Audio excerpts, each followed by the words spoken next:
This is your Frontier opening bell for Friday, the 10th of September. I am boosting our fair and a warm welcome to the show today from Frontier Africa Reports. And as always, we're taking through markets. We cover 5 of Africa's big markets for you on a daily basis, from Nigeria to the Ivorian market, the Egypt market, the Nairobi Securities Exchange, as well as the Johannesburg Stock Exchange. The JSE fell yesterday. You can see at the bottom of the page, a massive 2.06%.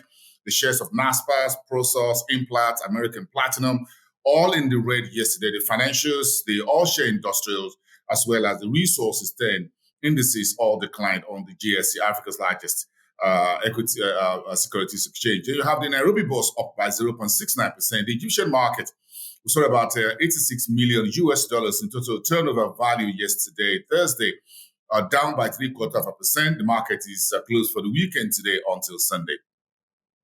In Ivory Coast, the market was in the green by 32 basis points. Some big names are on the uptick yesterday on the Ivorian bourse, 177.57 on the composite index. And Nigerian Exchange Group, formerly Nigerian Stock Exchange, yesterday held its first post-demutualized annual general meeting, reporting a 1.84 billion naira in net profit. No dividend yet. The demutualization process was concluded just a couple of months ago, but this is quite historic, having the 60-year-old exchange become a PLC, now a publicly owned liability company. And of course, that's the market fell by 0.01%. We saw some of what you call the NTB, which is the central bank treasury auctions on Wednesday, and today preparation for the central bank weekly FX auction to the banks also on the card. What's in the East Africa? The whole trade routes between some of the big names within the East African corridor is now being looked to settle.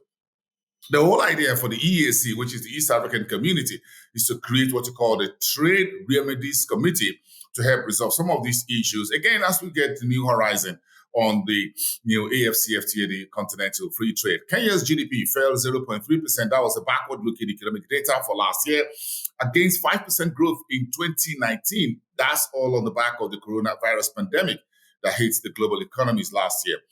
And in terms of infrastructure bond, Kenya raked in about 75 billion shillings this week, and that is expected to help the currency remain a little bit stable in next week, according to a weekly report published yesterday by Aza Finance. Treasury in Kenya, the Ministry of Finance, set up a new licensing fee structure for insurers. If you're doing insurance business in Kenya, you'll have to comply with the new regulation. Then you find the I&M, which is the commercial banks, is expanding its wealth management services in order to grow non-interest income. Quite a whole lot on the East Coast. Let's come to the West Coast, where Nigeria is, and the rest of the economists in West Africa talk about Nigerian markets a bit earlier. GT Bank, the earnings from the big banks are coming through. GT Bank, which is now GTCO, reported first half of the year profit down 15.8%. Deposit went up in the first 6 months of the year.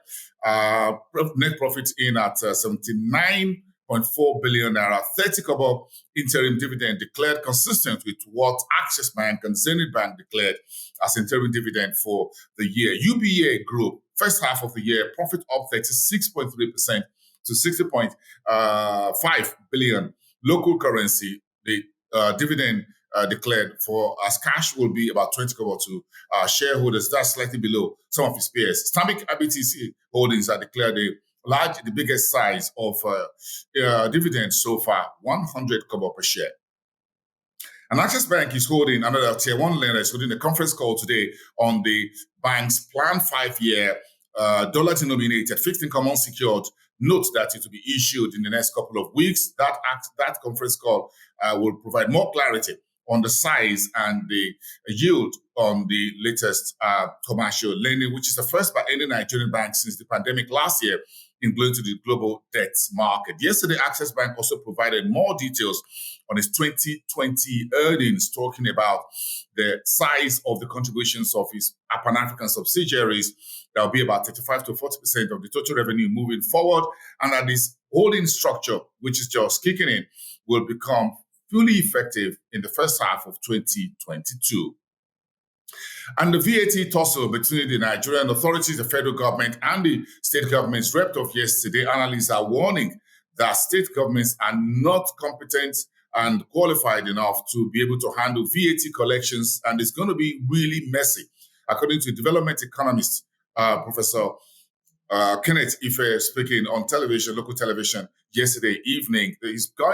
Kenneth Ife's, Professor Ife's comment is showing a strong opinion of economists, analysts, including tax experts, asking that the FIRS, as a Federal Inland Revenue Service, remain the collector of VAT, value-added tax in Nigeria, upon which the Rivers State government has enacted its own law, taking the federal government to the court.